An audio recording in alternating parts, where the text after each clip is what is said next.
In 1977, SETI radio astronomers received what may be the first communication from an alien race. It was termed the wow signal. However, in 2010, another signal was captured, which makes the wow signal seem mundane.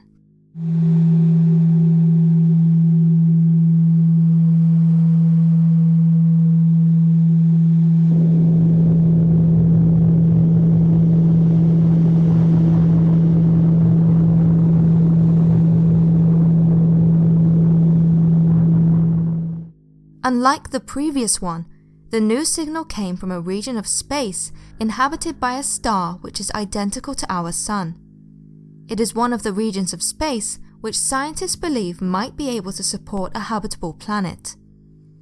Much like its predecessor, the new signal was captured on what is known as a magic frequency. These signals are those which are mostly uninterrupted by cosmic or quantum noise. This means that they are clearer and thus more likely to be used by an intelligent species to communicate. Indeed, many who track the signal in real time state that it exhibited characteristics of an interstellar signal. What makes this signal exceptional is that it is 10 times more powerful than the original wow signal. The energy required to broadcast such a signal would have been intense. As the signal has thus far not been repeated, skeptics argue that this takes away its credibility. However, the considerable amount of energy required to send such a signal could explain this. Many researchers have argued that intelligent extraterrestrial life would most likely not send out repeating signals across space, as it would waste too much energy. Certainly, our own signals sent from Earth were not repeated either. Regardless of this, there has been little monitoring of the area of space from which the signal originated. For the foreseeable future, this signal will remain a mystery.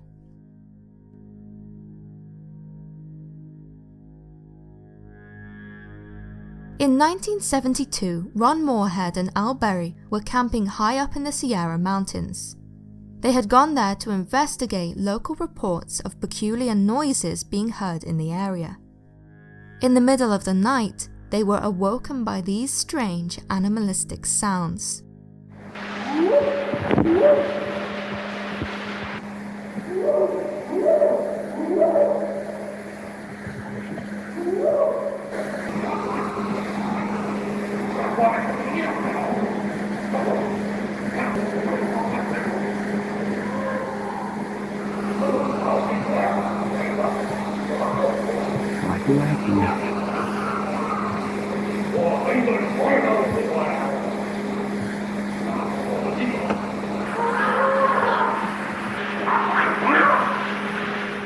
Initially startled, the men wondered if someone was outside the tent playing tricks on them. However, the sounds lasted for some time, prompting them to respond to them in an attempt to have a dialogue with whatever was out there.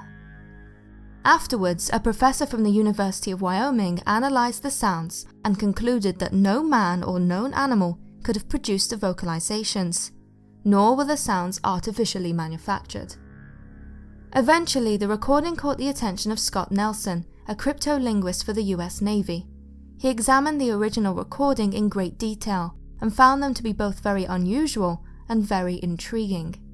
There was pattern in the sounds. The guttural sounds seemed to emanate from one creature to the next, akin to a primitive language being spoken. It is speculated that these sounds are in fact the language of the Sasquatch.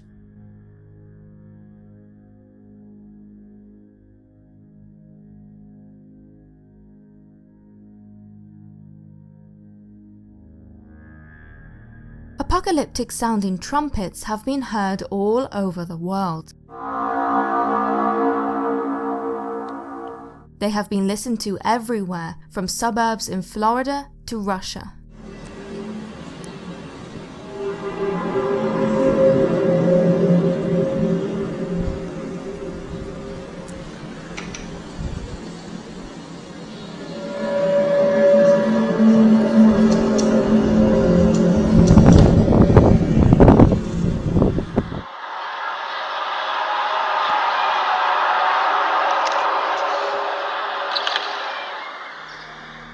Some have described the trumpets as sounding like a dark orchestral score playing in the sky. Others have said that it is the earth screaming.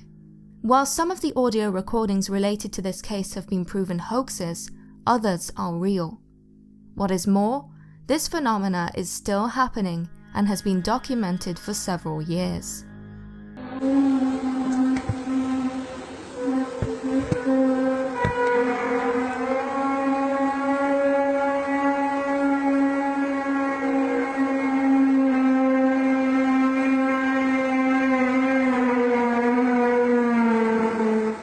There is a wide array of theories as to what could be producing these eerie noises. Some have suggested that they are a sign that the biblical apocalypse is upon us. Others have suggested that it could be anything from electrical cables to sound pollution, to acoustic gravity waves, to secret weapons testing. However, the general scientific consensus is that they are merely the noise of the earth resounding through the magnetosphere. Though there is some speculation that it may be an indication that the magnetosphere is weakening before a pole shift. This is all the more worrying when one considers that the Earth is overdue by several thousand years for such a thing to happen.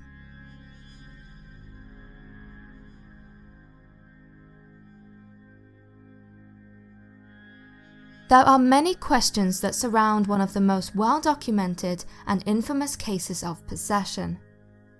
ANNELIESE MICHEL was by all reports a normal girl, a good student, and a devout practitioner of the Catholic faith. Her voice normally sounded like this.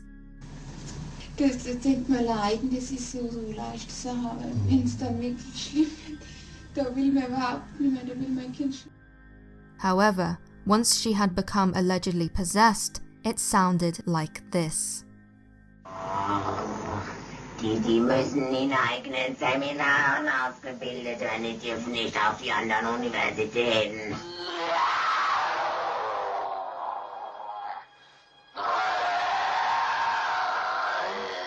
jetzt bin ich verdammt.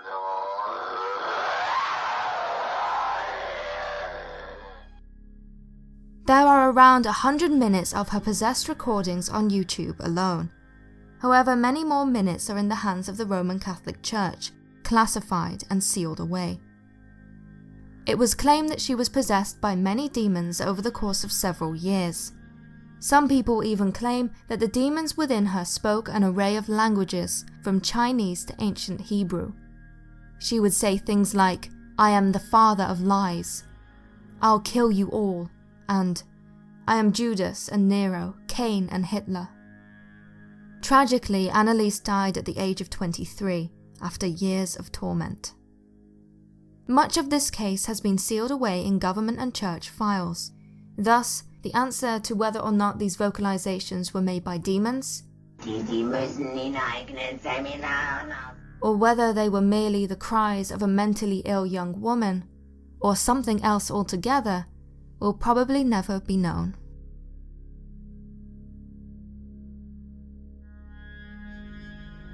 The following eerie EVP was not taken by professional or amateur ghost hunters.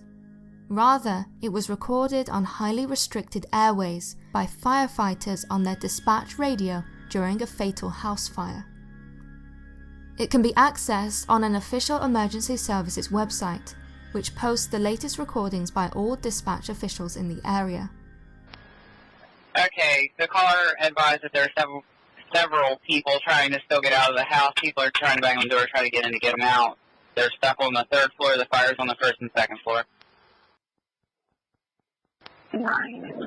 Okay.